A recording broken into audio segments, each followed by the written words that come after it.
J'aimerais cet après-midi parler d'un thème un peu délicat. Donc, je vais parler de la sorcellerie. On en parle beaucoup, mais peut-être pas assez. C'est quoi la sorcellerie? La sorcellerie, c'est pour moi la puissance la plus forte qui existe sur la Terre.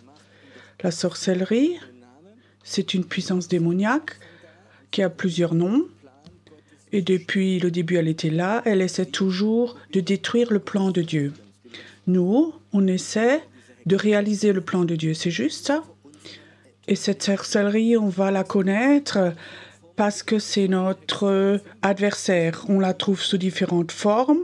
Et la première forme, ça a été au paradis. C'était le serpent. Elle essaie de détruire le plan de Dieu par des demi-vérités, demi-mensonges, et elle réussit à détruire le plan de Dieu. Et la sorcellerie, on la trouve dans toute la Bible. Si tu regardes, par exemple, par cette jeune fille, Babel, elle était poussée du trône de Babel, et ça, c'était un esprit qui était sur tout l'esprit, la ville de Babel, qui est aujourd'hui la ville de Bagdad, qui règne. Et le prophète dit, tu seras jeté de son trône, toi qui as manipulé, contrôlé, toi qui as tué, toi qui as rendu malade, on va te jeter de ton trône. Par exemple, la sorcellerie, on la trouve aussi. Cette femme qui a tué Jean-Baptiste, elle est allée contre les prophètes. On trouve aussi la reine Jézabel. Et dans beaucoup de milieux chrétiens, on parle de l'esprit de Jézabel, mais au fond, c'est rien d'autre que la sorcellerie. La sorcellerie, c'est un esprit, et il attaque toujours les pensées, les sentiments, mais aussi le corps. La sorcellerie a tendance d'attaquer plus les femmes que les hommes, parce que les femmes sont plus sensibles. Les femmes sont plus sensibles pour entendre la voix de Dieu, la présence de Dieu, et ça, c'est la raison pourquoi les femmes sont plus attaquées. Et un signe des femmes qui sont prophétiques sont attaquées. Souvent, elles ont des saignements du bas-ventre. Souvent, j'ai remarqué, quand les femmes sont venues, elles disaient déjà plusieurs semaines, j'ai des saignements du bas-ventre, ça ne s'enlève pas, je suis faible. Et on a brisé l'esprit de sorcellerie et les saignements est arrêté. Et il y a comme ça des signes et des symptômes typiques qui sont attribués à l'esprit de sorcellerie. L'esprit de sorcellerie, tu le trouves partout dans la Bible. Et ça va aussi loin que Paul dit dans Galates, qui vous a ensorcelé? Pourquoi est-ce que vous êtes parti de la grâce et allé dans la loi et la sorcellerie? Et c'est toujours dans la parole de Dieu, la religiosité, le légalisme, dans beaucoup de choses, de rentrer dedans. L'esprit de sorcellerie n'a aucun respect de l'Église, du bâtiment, d'une croix devant la porte. Il n'a pas respect l'esprit de sorcellerie de ton baptême, et ni si tu es baptisé du Saint-Esprit.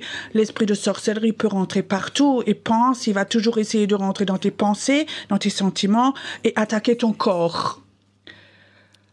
L'esprit de sorcellerie, comme chaque puissance démoniaque, existe dans l'air, dans la terre, mais aussi que les chrétiens ne savent pas beaucoup, ou pas de notion, c'est aussi dans l'eau, cet esprit.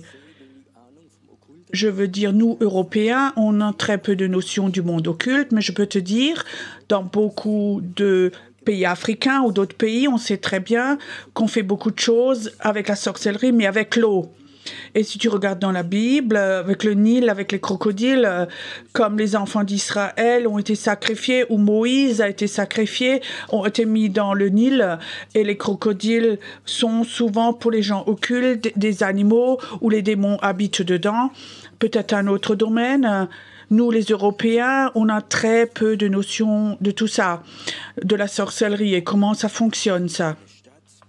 Il y a un certain temps, j'étais dans une ville où il y a une très grande cathédrale, un grand dôme. Et j'ai rencontré un ange, un immense ange, et qui me dit « Pierrot, j'ai une clé, que tu puisses aller dans les bas-fonds de la terre. » J'avais aucune notion de ça. Il me donnait cette clé. Et plusieurs jours après, j'étais à cet endroit. Je rentre sous cette cathédrale, sous ce dôme, je vais dans l'esprit et je vois là en bas, comme il y a une grande salle, comme une salle ronde, 50, 70 mètres carrés. Le Seigneur me dit, ça c'est un endroit où pendant des années, les sorciers se sont rencontrés et ils ont eu l'autorisation des cardinaux qui étaient responsables des évêques, ils se sont rassemblés là, ils ont fait des choses ensemble ici. Et alors, il y avait un évêque croyant, il s'est disputé, il devait partir de cet endroit et l'a jeté dehors. Et alors, j'étais dans cette salle-là et je voyais cette salle était fermée, ses fenêtres étaient en bas, sous terre, étaient bétonnées, fermées. Et dans cette salle, il y avait comme ça une table ronde. Et je voyais comme il y avait 13 grands livres ouverts sur la table. Je disais, Seigneur, qu'est-ce que c'est? Je suis allée vers ces livres et je le lisais. C'est le 6e livre de la Genèse, les Apocryphes. C'est pas des livres chrétiens, mais c'est de sorciers pour parler des mauvais sorts. Et je disais, Seigneur, qu'est-ce que c'est ça? Et avant que les sorciers sont partis, ils ont posé des malédictions dans le monde invisible et surtout dans les eaux, dans l'eau, dans des sources, et ils les ont maudits pour que si les gens boivent, boire avec la sorcellerie. Et je dis, mais Seigneur, qu'est-ce que je dois faire? Il dit, ne fais que de fermer ces livres, ferme ces livres. Et dans l'esprit, j'ai fermé ces 13 livres.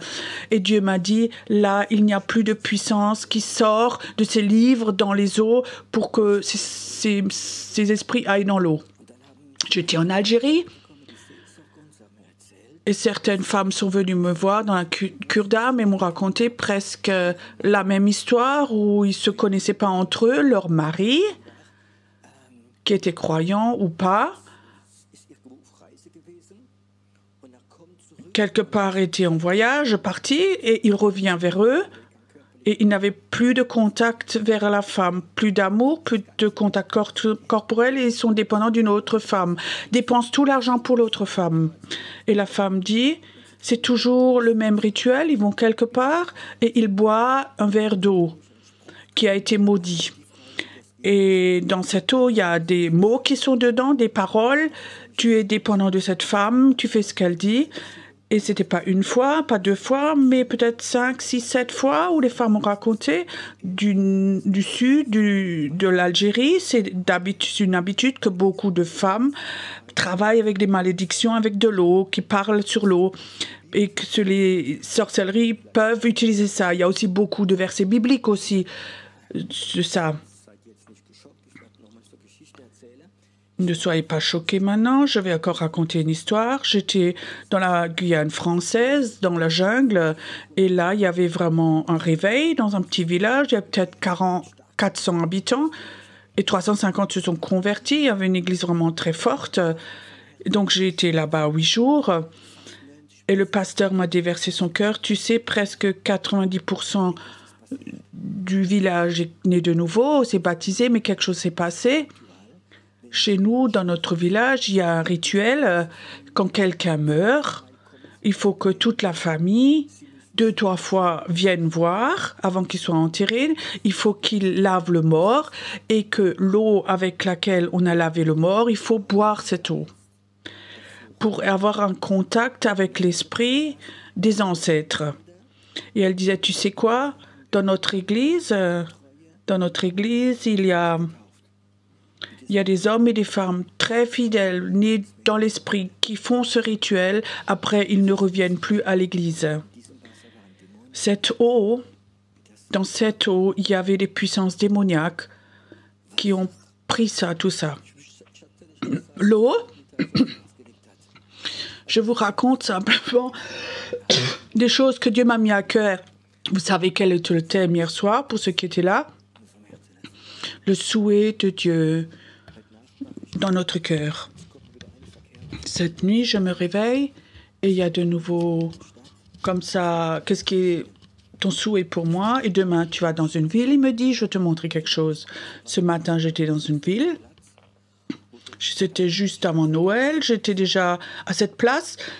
Et il dit, brise cet esprit de sorcellerie sur cette place. Et là, je marche sur cette place. Je ne fais rien d'autre que de briser l'esprit de sorcellerie qui était là. Et je disais, Seigneur, de temps en temps, tu pourrais me donner des témoignages ou des signes. Parfois, je suis aveugle. Et c'est comme si parfois Dieu sourit et j'étais là à cette place. Il y avait un grand parking et j'étais là à cet arbre. Et devant moi, il y a une voiture et là, il y avait un autocollant. Seulement les sorcières peuvent voler. Un autocollant sur la voiture. Et je dis, OK, Seigneur, merci. Et il dit, tu vois, là, il y a une place. Et ce matin, je dis, OK, je vais de nouveau aller à cette place. Le Seigneur me dit, et regarde, tu as aussi cet esprit de sorcellerie, il est aussi dans le sol, il y a des sources. Et là, il y a un esprit de sorcellerie. Et il faut que tu fermes ces sources-là, cette source. Maintenant, ça me vient spontanément. Il y a 3-4 semaines, j'étais à Frutigen en Suisse. Il y a un frère qui me demandait si je venais pour prier sa femme qui est malade. Et ça me touchait et je me suis réjouie parce que ce frère assez ancien me racontait que dans cette vallée, il y a 40 ans, il y avait eu le réveil. Et il me raconte comme ils étaient debout sur les chaises, ils étaient adorés Dieu, et ils ont fait des choses prophétiques, comme ils avaient des visions. Et il me racontait comme ça tellement de choses. Et il me dit, est-ce que tu peux prier pour ma femme pour qu'elle soit de nouveau en bonne santé? Je commençais à prier, je m'éloignais, je commençais à prophétiser sur la maison et je voyais qu'il y avait un esprit de réveil et beaucoup de personnes vont venir ici et trouver Jésus. Mais votre maison est maudite parce que des gens occultes ont mis la sorcellerie dans le sol, dans l'eau. Et comme ça, l'homme interrompt la prière, il dit, mais je sais rien du tout. Tu sais, il disait, tu sais, mon voisin qui a acheté la maison et pendant 2 jours... il y a comme ça des personnes qui sont venues et ont mesuré où coulait l'eau et tout, sous la maison et tout, et ils ont parlé sur l'eau, maudit l'eau. Et je pensais que c'était... Ils nous en fait, ils cherchent que les sources. Les gens occultes utilisent souvent ces choses-là. Et nous avons aucune notion de tout ça. C'est quoi le baptême? Le baptême... Nous allons sous l'eau, dans l'eau, et nous sortons en tant que nouvelle personne. C'est juste, c'est la théologie. C'est pas quelques gouttes, mais nous allons complètement sous l'eau. Et alors, je me rappelais que j'ai vécu 2 fois. Quand j'ai baptisé, c'était pas à l'église, c'était à l'extérieur, où une femme est venue, une jeune femme, 30 ans. Elle avait une immense tumeur dans le ventre, elle descend dans l'eau, je la baptise et elle ressort. Et le Seigneur dit, je l'ai guérie, mais je ne savais pas qu'elle était malade. Et elle dit, j'avais une tumeur de 2 kilos. 3 jours après, je suis allée chez le médecin, il n'y avait plus rien. Elle dit, tu sais quoi, je savais, dans l'eau, il y a quelque chose qui sort de moi, elle disait. J'ai baptisé une autre femme, elle avait le cancer, dans l'eau, et elle sort. Et c'était pas une guérison normale, je sais, quelque chose de démoniaque est sorti au travers de cette eau. Dans Éphésiens, il est écrit que Jésus voudrait une église sans rides et sans taches. Vous avez déjà lu ça? Et vous savez, cette phrase après, nous sommes purifiés par l'eau, par du baptême, de la parole. Donc le bain de la parole, on ne le comprend pas trop bien. Celui qui boit de moi, il y a des torrents d'eau vive qui sortiront de lui. Et ça, c'est très fort, il y a un lien. Et je disais, Seigneur, qu'est-ce que tu veux me dire avec tout ça? J'ai eu comme ça beaucoup de versets bibliques avec ces choses-là. Et Dieu a dit, tu sais, quand tu appelles les gens et priez prophétiquement, rentrez dans le monde prophétique, vous allez tous avoir des rencontres avec des puissances démoniaques. Vous allez apprendre à connaître sorcellerie, vont attaquer nos pensées, nos sentiments, ils vont nous décourager, partent à nous rendre dépressifs, ils nous donnent de pensées bizarres, nous attaquer corporellement, des sentiments bizarres. Et il y avait des temps où je veux vous donner des révélations. Une révélation, c'est quelque chose où on ne peut pas faire un enseignement. J'ai eu une révélation parfois de Dieu, je l'ai fait, mais je ne vais pas faire un enseignement de ça. Beaucoup de vous ont sans doute lu des livres de Rebecca Brown, une femme qui a fait un super ministère de délivrance, et dans chaque situation, elle a eu des paroles, des révélations. Par exemple, que dans certains temps, les démons rentrent dans la maison quand elle faisait de la délivrance et elle a eu une révélation. Elle doit prendre de l'huile et elle doit mettre de l'huile sur les portes et sur les fenêtres. C'est pas un enseignement, c'est une révélation. Il faut pas faire un enseignement d'une révélation, c'est spécial. Et le Seigneur m'a donné des révélations. Et comme ça, j'ai un peu discuté cet après-midi avec le Seigneur. J'ai jamais parlé de tout ça, j'ai jamais eu vraiment de révélation. Et il dit, il faut que nous apprenions que quand tu rentres dans la délivrance, qu'il y a des temps où Dieu veut nous donner des révélations. Et il me dit, cet après-midi, j'aimerais vous donner une révélation. Tu dois maintenant prendre cette eau, tu dois prier que le Saint-Esprit rentre dedans, que l'amour de Dieu rentre dans cette eau-là et que certains d'entre vous vont boire de cette eau et j'ai l'impression comme si la sorcellerie qui t'a attaqué va te quitter de nouveau. Ne le faites pas pour essayer, mais faites-le dans la foi. Ne faites rien si tu n'as pas de foi. La Bible dit ce que tu ne fais pas dans la foi, c'est un péché. Mais si le Saint-Esprit te donne la foi, alors je crois que cet après-midi, certains d'entre vous, vous allez peut-être juste boire un demi-verre dans la foi, et je crois que le Saint-Esprit va venir et va libérer quelque chose en toi, où la sorcellerie peut-être a mis sa semence dedans, peut-être des migraines chroniques, des douleurs de dos, des pensées dépressives. Certains d'entre vous sentez que quelque chose les quitte, quelque chose me quitte. Le Saint-Esprit a la capacité de toucher cette eau. Tu peux prendre de l'huile. Personne n'a rien contre. On prend de l'huile, on loin et on prie pour les malades. Je crois que nous pouvons prendre de l'eau quand le Saint-Esprit nous montre et que la puissance de Dieu rentre dedans. Et tu vas voir comme la sorcellerie va être détruite. Je crois que l'Église catholique n'a pas eu parfois de super révélations de Dieu, mais elle a fait une tradition de cela. Elle a fait des rituels. Et tu sais, un rituel n'a aucune puissance, mais c'est le Saint-Esprit qui a la puissance. L'Église catholique a fait beaucoup de rituels avec l'eau bénie. Est-ce que vous avez déjà vu les films d'exorcisme ou d'autres choses? Et beaucoup de catholiques disent oui, s'il y a quelque chose qui est là, et d'autres disent non, c'est un rituel, c'est un peu du bazar. Mais je crois que dans l'Église catholique, il y avait toujours des hommes de Dieu qui avaient des révélations, et les autres ont fait des rituels avec, et ce n'était plus vivant, mais c'était mort. Tout ce qui n'est pas basé bibliquement ne doit pas être un enseignement, mais une révélation, Dieu peut nous la donner quand tu crois à cela, parce que Dieu existe et il y a une puissance dedans. C'est ce que cet après-midi, j'aimerais vous partager. Je crois que les temps vont venir. Hier soir, je parlais de cela, où ce rideau, hier soir, il va s'ouvrir et va rester ouvert. Beaucoup vont avoir des révélations directement de Dieu. Une révélation, ça ne doit pas aller jamais contre la Bible, mais tu peux avoir une révélation qui est pour maintenant. Et je crois que c'est important qu'on ait des révélations pour maintenant, pas par habitude. Je sais que la première révélation que j'ai reçue, il y a quelques années, il y a un homme qui est venu me voir, il était prof. Il avait peut-être 40 ans et il avait une immense tumeur derrière l'œil et l'œil commençait à sortir. Et il vient me voir et il me dit, j'ai entendu que vous faisiez de la délivrance, qu'est-ce que je dois dire? Et il était devant moi. J'avais aucune notion. Je dis, Seigneur, qu'est-ce que je dois faire? Le Seigneur me dit, prends de l'huile, prie sur l'huile et mis 2-3 gouttes d'huile à droite et à gauche sur les tempes. J'avais aucune notion, mais j'étais obéissant. J'ai pris l'huile, j'ai prié. Mon épouse était avec, et alors on a pris cette huile, on a mis simplement sur les tempes. J'ai jamais vu ça. Il est tombé comme un arbre. Comme un arbre, il est tombé sur le carrelage chez nous. Il n'a rien senti, il a dit, il n'avait pas de douleur, et tous les démons ont commencé un après l'autre de lui. C'était une révélation pour ce moment-là.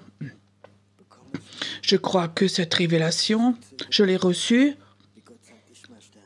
J'ai d'abord hésité, où Dieu dit, j'aimerais, pas seulement cet après-midi, que certains d'entre vous ont sur le cœur, mais j'aimerais vous dire aussi, quand vous allez dans le combat et vous êtes attaqué par des démons, par la sorcellerie, Dieu va toujours donner l'antidote. Tu sais, pour chaque poison qui existe, il y a un antidote.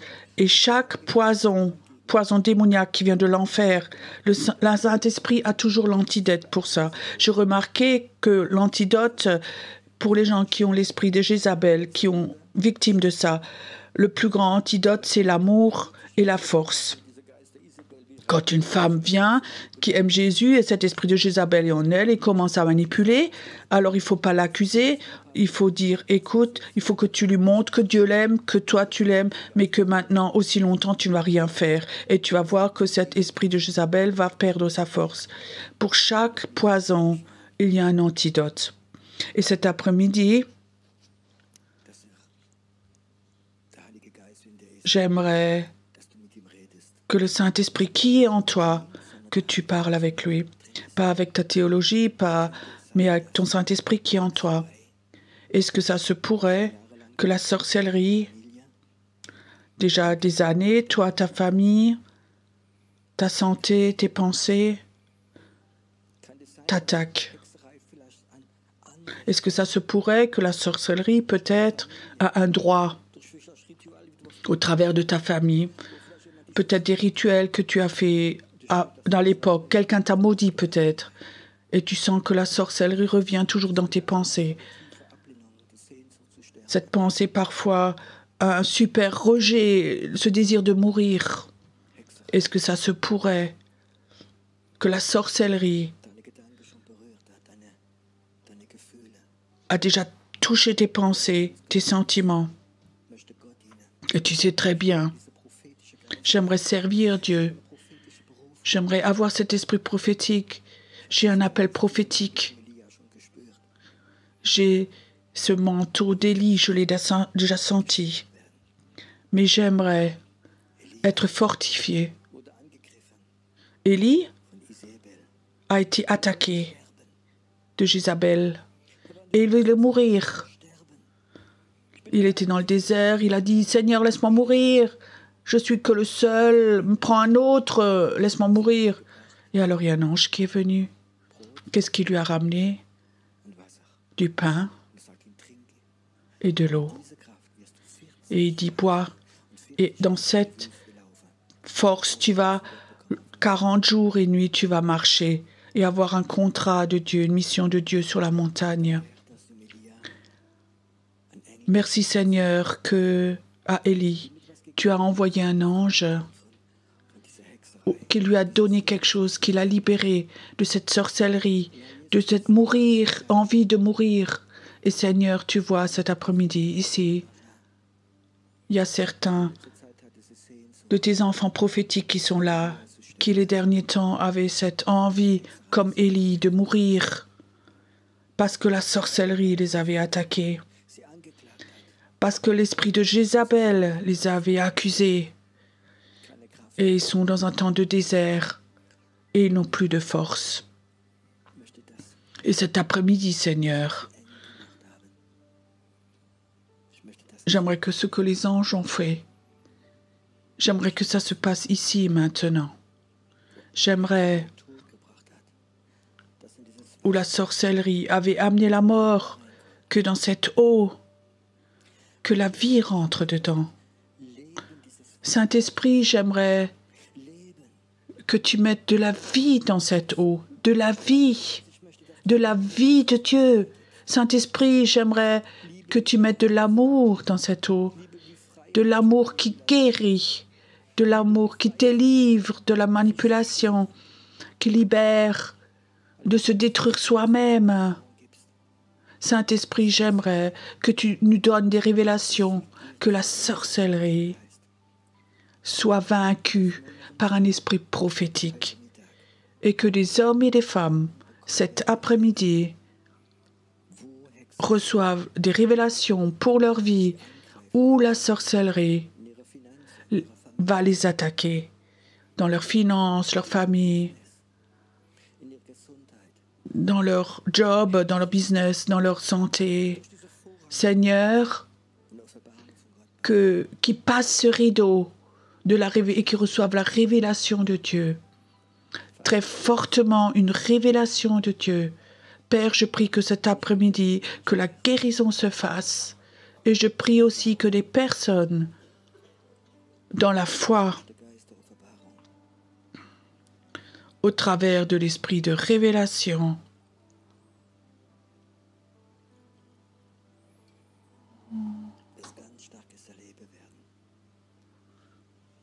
qu'ils vivent quelque chose de très fort. J'aimerais un moment que tu sois tout seul devant ton Dieu. Ne fais rien parce que je te le dis, mais parce que tu sais toi-même cet après-midi que Jésus te parle cet après-midi à ton cœur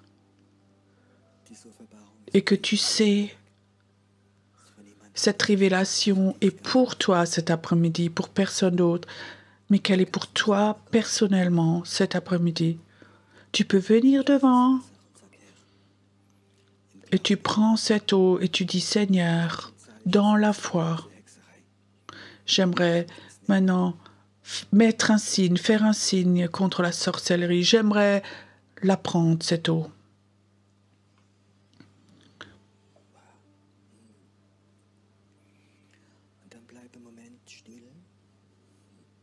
Alors reste un moment silencieux, tranquille.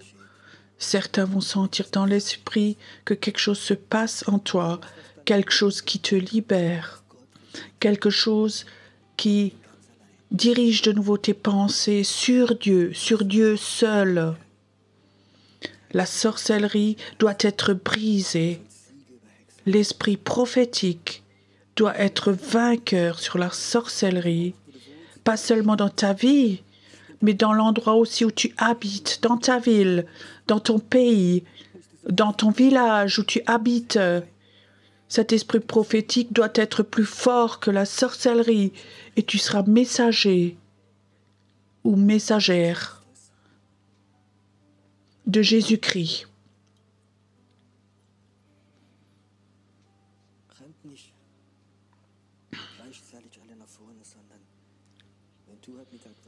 N'allez pas tous en même temps devant, mais si tu sais cet après-midi, Dieu t'a parlé cet après-midi, alors viens devant et fais-le devant Dieu comme un acte saint dans la foi. Adorons encore notre Dieu.